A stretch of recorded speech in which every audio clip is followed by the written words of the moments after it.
toda la presentación, que fue muy lógica, muy, digamos, muy completa sobre la investigación, y ojalá que podamos todos participar en esto, ¿sí? Yo hoy voy a hablar de la cosa que justamente no es crónica, ¿sí? Es una cosa aguda. Y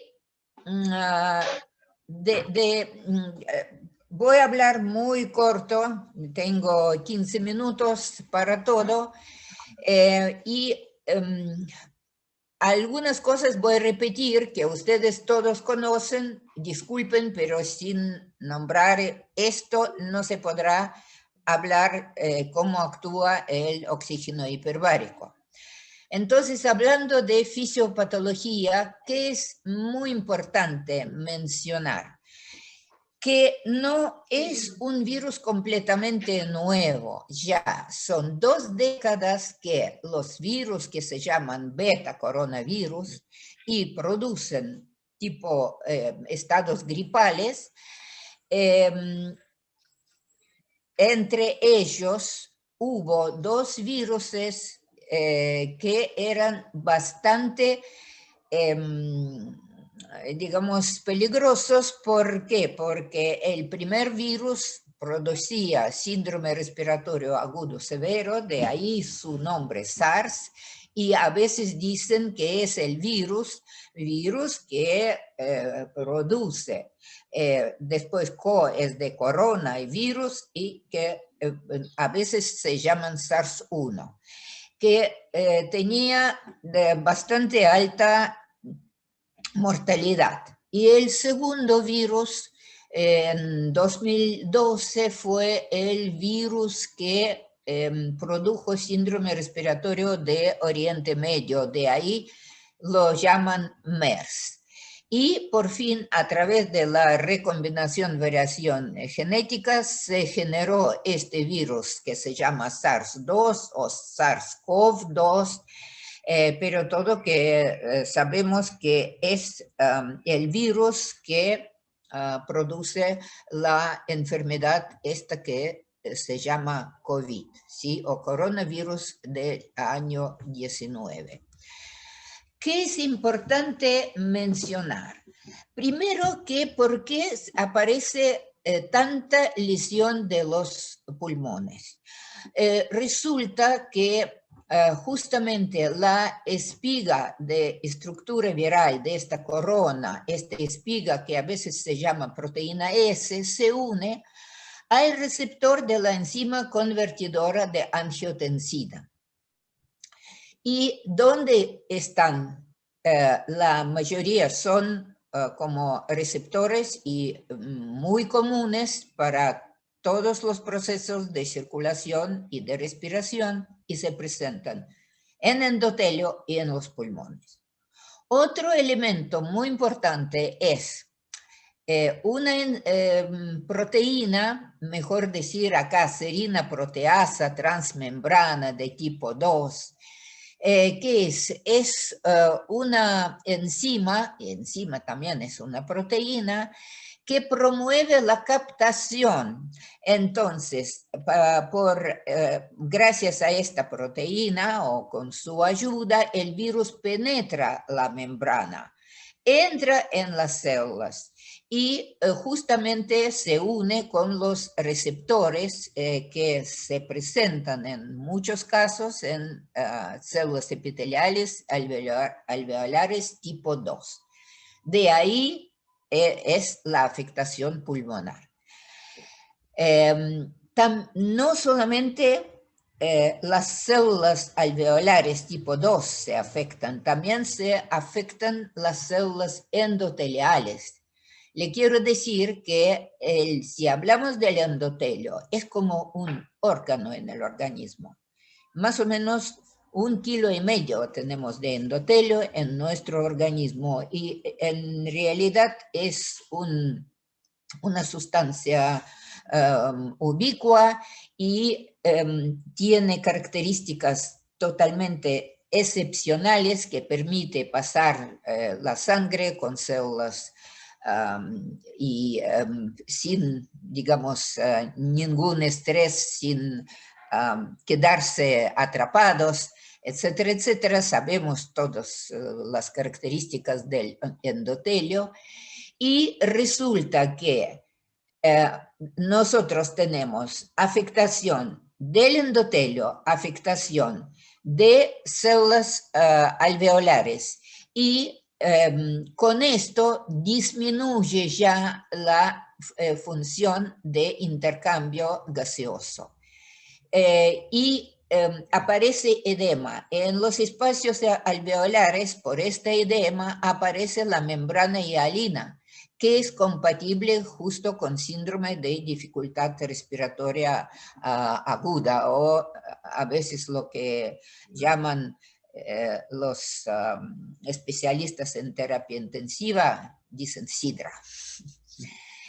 En conjunto, la alteración de barrera endotelial, la función alterada de pasaje de oxígeno alvéolo capilar, y estos son los rasgos característicos de COVID. En realidad, como me gustó mucho como doctor Salinas hoy habló de los premios Nobel del año pasado, realmente nunca hablábamos de esto, aunque cada uno de nosotros entiende la importancia de esto, y justo yo en realidad pensaba que esto dará un nuevo impulso a la oxigenoterapia hiperbárica, ¿sí? Y todo esto que nosotros tenemos es justo como justifica. ¿Por qué no probar con cámara hiperbárica? Entonces, en el cuadro clínico, que es muy importante, además de los trombosis que ustedes saben, y trombosis, ¿por qué? Porque está afectado el endotelio, y ya se vio, bien, gracias a Dios, yo lo vi solamente en publicaciones, isquemia de las extremidades, accidente cerebrovascular isquémico, infarto de miocardio y otras situaciones críticas. ¿Por qué? Por afectación del endotelio. Entre los pacientes de unidades de terapia intensiva que tienen COVID-19, hasta 91% requieren ventilación mecánica invasiva. Según los datos de Argentina, el promedio de estar con respirador son 21 días y hasta 80% después nos dicen adiós, lamentablemente. Y además de la insuficiencia respiratoria, los pacientes tienen problemas con renales, pueden desarrollar insuficiencia renal aguda, disfunción hepática con todas las enzimas alteradas, disfunción hemorrágica, de coagulación y shock séptico. Entonces, ¿cuál es el problema? Primero quiero volver al tema de endotelio. Ya en mayo de este año apareció el trabajo, y yo les aconsejo todos los trabajos que muestro y dejo así como trabajo para que ustedes después puedan buscarlos, porque bien, en realidad, gracias a COVID, todos estos trabajos están en acceso libre. Si antes teníamos que pagar $30 y $50 por trabajo, este año todos por el COVID son accesibles. Es muy importante también ver de qué grado es esta inflamación del endotelio. Fíjense, a la izquierda son los vasos sanguíneos de pulmón normal. Claro, ambos son después de autopsia, pero sin ninguna afectación pulmonar. Y a la derecha, justamente el paciente que tuvo COVID. Fíjense cómo están alterados los vasos sanguíneos. Prácticamente es una grave afectación. Otra cosa le quiero decir justo acá, en esta diapositiva se ve los trombosis. Y acá vemos nosotros trombosis masivas. ¿Qué otra cosa? Aquí se ve dónde están los trombosis y ahora le muestro dónde están. Yo no sé, acá a la derecha yo tengo todas las fotos. Si ustedes también tienen o ustedes ven, porque la parte derecha es más importante. Ahí con las flechas están indicadas, por ejemplo, ahí arriba justamente esto está, un virus dentro del endotelio. RC son red cells, ¿sí? Son eritrocitos. Y acá está el endotelio y yo no sé cómo es composición de su pantalla. Por ejemplo, para mí toda esta parte más importante está, o quizás es solamente en mi computadora, si ustedes ven la parte derecha. Y esto que es muy importante, justamente ver el grado de lesiones. Ok, ¿qué puede hacer oxigenoterapia hiperbárica? Antes le quiero decir lo siguiente, nosotros que muchos años tratamos los pacientes en cámara hiperbárica, no queremos mucho los pacientes con patología pulmonar. ¿Por qué? Porque hay varios problemas. El primer problema es si se forman algunas zonas mal ventiladas y después se hace un efecto valvular. Después podemos tener un neumotórax, lo que sería, no sé, un susto de los sustos para nosotros. Y después siempre se habla de que puede haber un empeoramiento en este paciente y que el paciente puede tener toxicidad pulmonar. Bien, entonces con todo esto volvemos, yo les voy a presentar los datos que hay y después de este cuadro, que es prácticamente el cuadro muy importante, entonces vamos a hablar sobre esto, después le muestro todas las citas que acá pongo, después le muestro cómo aparecen para que ustedes puedan llegar a estos trabajos. Primero, tratamiento de hipoxia extrema fue demostrado por Dr. Chen y colegas en China. Ellos trataron a 5 pacientes y fíjense, la saturación de hemoglobina, ellos tenían en promedio 73%, pero en realidad tenían variación bastante grande. Un paciente creo que tenía menos de 50%. Y otra cosa que es muy importante, que estos pacientes empeoran muy rápido. Hay también un trabajo, yo aquí no lo menciono, pero esto fue mucho discutido en hiperbáricos, en la cadena de médicos hiperbáricos de América Latina, donde se habló de tal doctor Frank de Alemania, quien revisó los pacientes, es también terapista y trataba a los pacientes, y él mencionó después 6 pacientes que eran buzos y después de recuperación todavía tenían problemas pulmonares. Pero lo más importante que dice él describe el cuadro clínico y dice que empeora el paciente ante sus ojos. Entonces, el paciente que todavía está bien, de pronto es un paciente con distrés respiratorio agudo. Entonces, el primer punto, tratamiento de hipoxia extrema es desde 73%, esto fue el promedio, ¿sí? Hasta 93 se recuperó. No es que se recuperó con primera sesión. Claro, con cada sesión recuperaba, pero posteriormente seguía mejorando la, digamos, saturación. Eso como siempre nosotros vemos cuando tratamos los pacientes que mejoran de a poco, progresan. Otro tema es como a favor. Ataque a la envoltura del virus. Todo eso todavía no está estudiado y yo estoy esperando que alguien lo estudie, todavía no hay.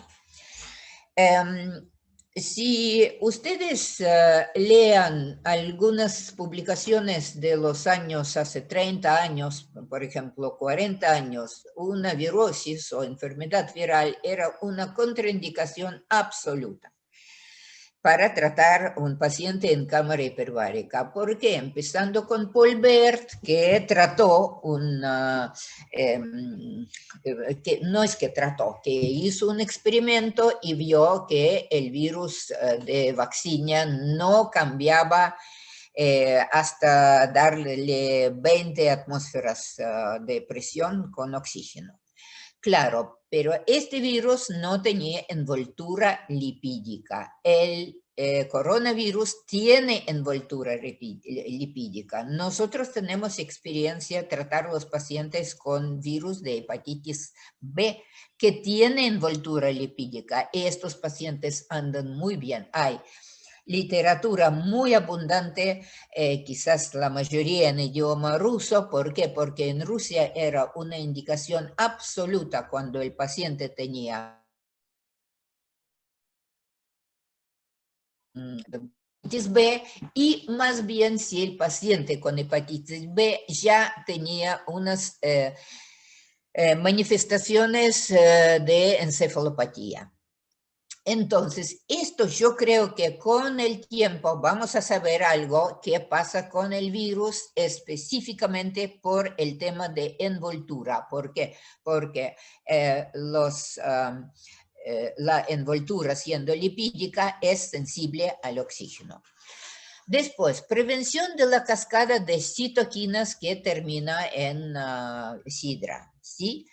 ¿Qué sabemos y qué datos hay? Ya hay datos que fueron demostrados que en pacientes tratados con COVID en cámara hiperbárica disminuyó estadísticamente significativo la proteína C reactiva, que es uno de los marcadores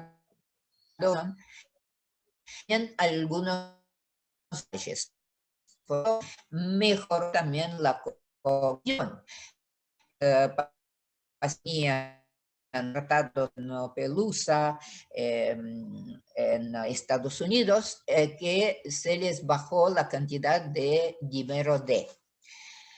Después, ¿qué permite cámara hiperbárica? Cámara hiperbárica, oxígeno hiperbárico, mejor decir, ¿sí? No, cámara hiperbárica, oxígeno hiperbárico permite contrarrestar el acoplamiento de este virus a las moléculas del hemo, porque el cuadro es prácticamente parecido a intoxicación por monóxido y cianuro, y ya sabemos que en estos casos oxigenoterapia hiperbárica es muy útil y, por ejemplo, como en caso de cianuro, permite desacoplar la hemoglobina o otras sustancias del hemo, puede ser mioglobina, etcétera, etcétera, permite desacoplarlos y permite que empiecen a funcionar. Otro detalle es que el oxígeno hiperbárico permite combatir la deuda de oxígeno acumulada, porque todos estos pacientes, aunque como se desploman muy rápido, ya tienen una deuda de oxígeno, y cuando nosotros tratamos en cámara hiperbárica podemos recuperar esta deuda de oxígeno. Otro detalle muy interesante, y yo después le muestro este artículo, este doctor Kjellberg, es de Instituto Karolinska de Suecia, y este artículo él escribió junto con los americanos de California, de la Universidad de Loma Linda. Es muy interesante. Yo, por ejemplo, no lo sabía, le confieso. Resulta que existe dentro del sistema inmune innato, existe un efecto que hacen los macrófagos. Entre los macrófagos también son los neutrófilos y también otras, como sabemos que hay otras células que tienen esta función.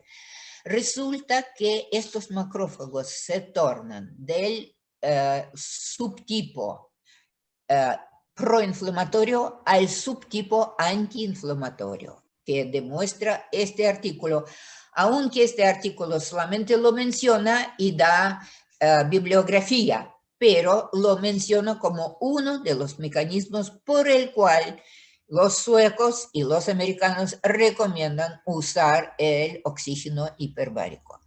Y otro detalle, que existen, que se llaman así, las trampas extracelulares de los neutrófilos.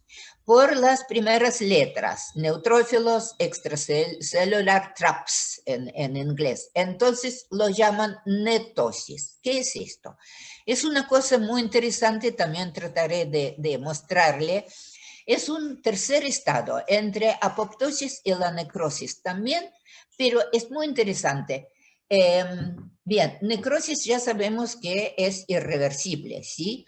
Apoptosis también es una muerte celular, pero sabemos que cámara hiperbárica detiene la apoptosis en las células normales, no en tumorales, ¿sí? En las células normales. Detiene la apoptosis. Y este estado es muy interesante, es porque los neutrófilos también como se desploman y ellos como tiran una gran cantidad de sustancias que provienen del núcleo y de las mitocondrias, y estas sustancias prácticamente hacen la función de defensa. Ellos agarran a los microbios, a microorganismos, y se supone que también puede ser que este efecto tiene lugar en COVID-19. También le doy una cita. Entonces, en el pulmón, el oxígeno hiperbárico tiene varios efectos, y estos efectos no es solamente dar oxígeno a una célula que está muerta por ahogarse. Es muy importante que hay otros mecanismos, y justamente en el, digamos, en este trend de investigación, nosotros podemos justificar por qué proponemos usar la cámara oxígeno hiperbárico en esta enfermedad. Y por fin, no hay peligro de toxicidad pulmonar por aplicación intermitente de oxígeno, y es un trabajo del 2019 publicado en la revista Medical Gas Research, que es una revista indexada, una revista de muchísima importancia. Dr. San, que es el editor general de esta revista. Entonces, todo esto nos permite decir, sí, merece tratamiento con oxígeno hiperbárico el paciente con COVID. Eso, como yo le decía, este doctor Kielberg, can hyperbaric oxygen safely serve as an anti-inflammatory treatment for COVID? Puede ser oxígeno hiperbárico servir como tratamiento antiinflamatorio, con muchos detalles, y está en acceso libre.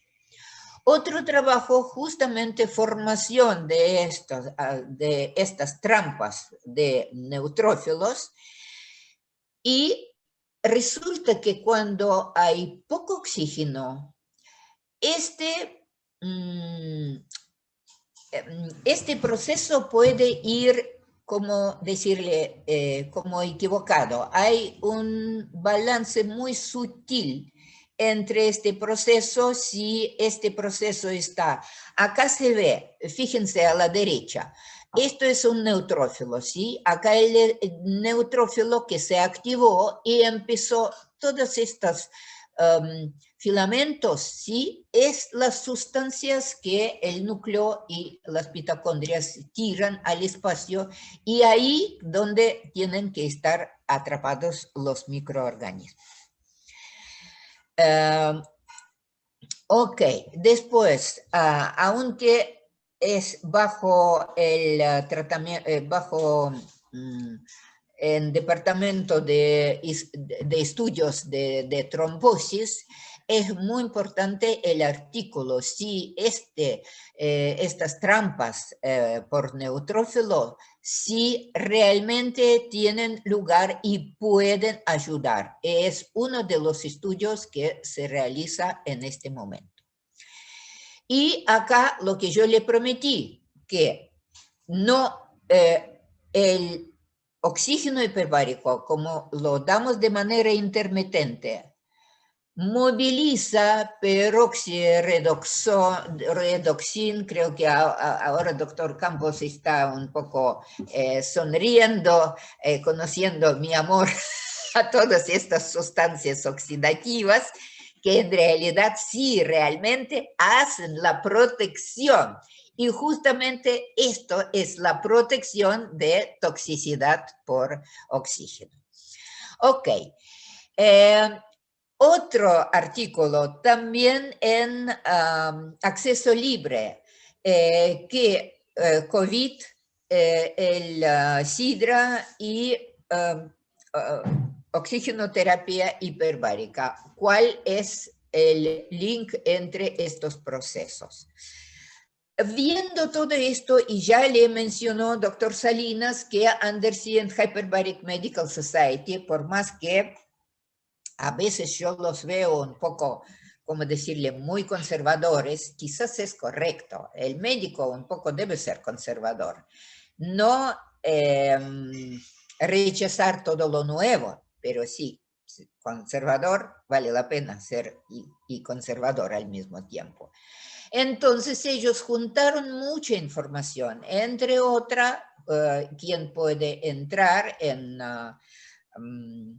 esta página, ahí hay sinopsis, todos estos efectos que dicen por qué son pro y cuáles son contra, muy buen sinopsis. Y además el 20 de junio fue todo un día, un webinar que organizó Undersea Hyperbaric Medical Society para ver todos los estudios que ya existen para este momento y cuáles son los resultados. Entonces, esto es una diapositiva original de esta reunión. En realidad, yo tengo todas las diapositivas. Yo puse todas estas diapositivas, preparé una clase de COVID y oxígeno hiperbárico dentro de mi curso de medicina hiperbárica, y esta clase es gratuita, entonces uno puede entrar y ver esta clase. Después veo quizás será más fácil, para no involucrar la Asociación Médica Argentina que auspicia este curso, hacerlo con entrando en mi página web, que no tiene ni bloqueo ni ningún impedimento. Entonces, todo lo que está acá a la izquierda escrito, yo sumé en pocas palabras. Acá se dice eficacia de transporte de oxígeno a través de la membrana pulmonar, que demuestran los autores estos, ¿sí? Y pago de la deuda de oxígeno, reducción de inflamación, disminución de TNF-alfa, interleuquina 6 y mejoría en coagulación por disminución de dímero D.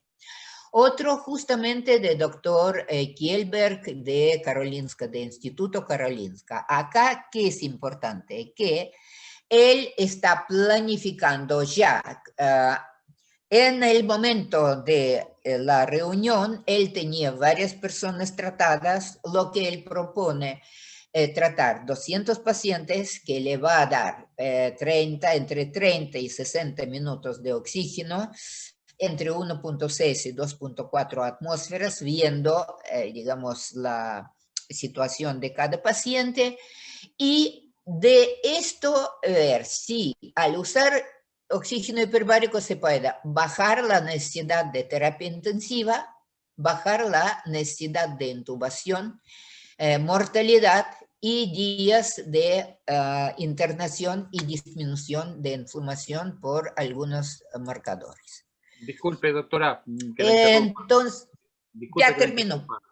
Ok, gracias. Sí, sí. Ya termino. Me quedan 4 diapositivas. Ajá. Entonces, objetivos, bajar la necesidad de intubación, mortalidad, disminución de inflamación, mejoría en signos vitales. Igual, esto todo va a estar en YouTube, entonces pueden verlo con mayor detalle. Una cosa muy importante, esto presentó Dr. Michael Bennett, uno de los quien promueve estudios de... Entonces, ¿qué se permite en este caso? No llevar los pacientes que necesitan, digamos, necesitarían cámara hiperbárica a la cámara hiperbárica y darles aire ahí. No, esto se suspende. Solamente los pacientes que van a la cámara se comparan que los pacientes que reciben todo otro tipo, terapia perfecta y estándar, solamente esto. Es el resumen de lo que yo dije, no voy a repetirlo. Le quiero mostrar otro artículo que hicieron los investigadores de la Universidad de Harvard. Ellos hicieron una proyección. ¿Cómo va a ser la transmisión dinámica de este virus, de coronavirus, en el periodo post-pandémico? Es muy interesante, también está en acceso libre. Yo le muestro algunos datos. Ellos, ¿con qué trabajaron? Acá están, OC43NKU1. Estos son los también beta coronavirus que producen un cuadro muy leve gripal y ellos hicieron un análisis más o menos en promedio. Cada paciente contagió 2 otros pacientes, ¿sí? Y esto fue los años, el invierno de 2015, 14-15, 16-17, etcétera, etcétera, 5 años. Fíjese aquí, este cuadro es muy importante. ¿Por qué? Porque lo que está puesto en puntitos, esto es la proyección. Y la línea, esta es la realidad actual. Fíjense cuán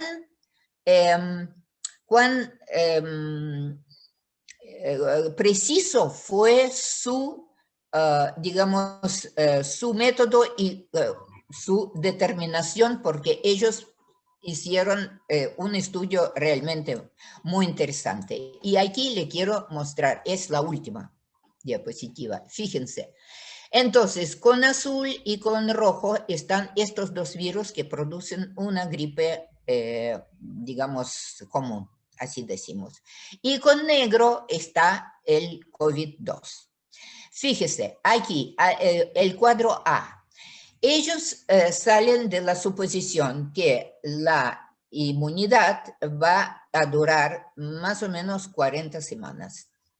Lo que dura para otros 2 virus. Entonces, en este caso, fíjense, acá tenemos el pico en color negro y después cada año pequeño brote. ¿Por qué? Porque 40 semanas la duración de la inmunidad. Después hacen una suposición que serán 104 semanas o 2 años. En este caso, fíjense, nada en 2001, recién en 2002, y todos estos picos son muchísimo menores. ¿Por qué? Porque dura más y entonces hay mayor cantidad de pacientes que ya son no sensibles al virus. Ok.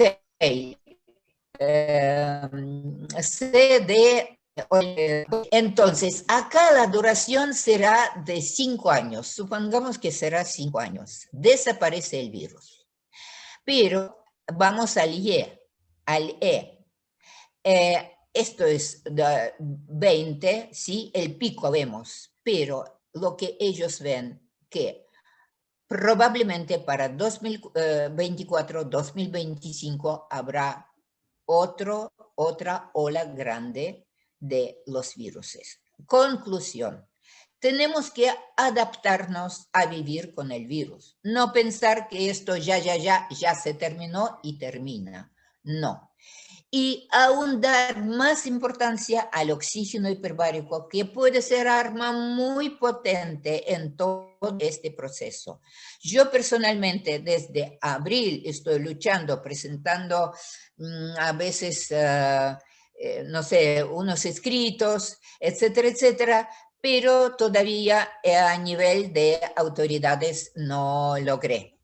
Que en Buenos Aires lo que hacen justamente hacen lo contrario. Creo que algunos pacientes están tratados en cámaras de la baja presión. ¿Ok? Y bien, solamente para terminar donde estoy en este curso. Muchísimas gracias. Disculpe que tardé mucho. Doctora, yo le quería hacer una preguntita. En base a todos esos trabajos que usted nos mostró del mundo, ¿en qué profundidades o en qué dosis aproximadamente se están tratando el COVID? Lo que usted puede apreciar o que nos puede comentar. A partir de 2 hasta 2004. Sí. Esto es único caso con Suecia de 1.6. Ok, a partir de 1.6 para arriba. Por arriba y, por ejemplo, todavía él no presentó resultados positivos con 1.6. Okay. Eso todo sale del miedo de tener toxicidad pulmonar. Y como vemos que hay trabajos del año 2019, con el uso intermitente, no tenemos que tener miedo de toxicidad pulmonar, aunque pulmón está lesionado, ¿sí? Entonces, calculen entre 2 y 2.4. A lo mejor algún viejito merece 1.8. Bien, eso, claro, digamos, individualizar. Yo no soy... digamos, partidora de que debe ser uno para todos. No, una opción, dependiendo cómo el paciente. Sí. Perfecto. Con nuestro ojo clínico. Bueno, doctora Nina, sumamente agradecido por su presencia y por su didáctica y todo lo que compartió con nosotros. Agradecido tener en esta jornada y obviamente esperemos seguir contando con su presencia y su conocimiento. Lo que nos trajo el día de hoy es la experiencia nacional que el doctor Quintar, como un rebelde en su territorio, nos puso a todo el conocimiento de lo que es el tratamiento de pacientes COVID en una cámara hiperbárica multiplaza y en una localidad pequeña como es la localidad de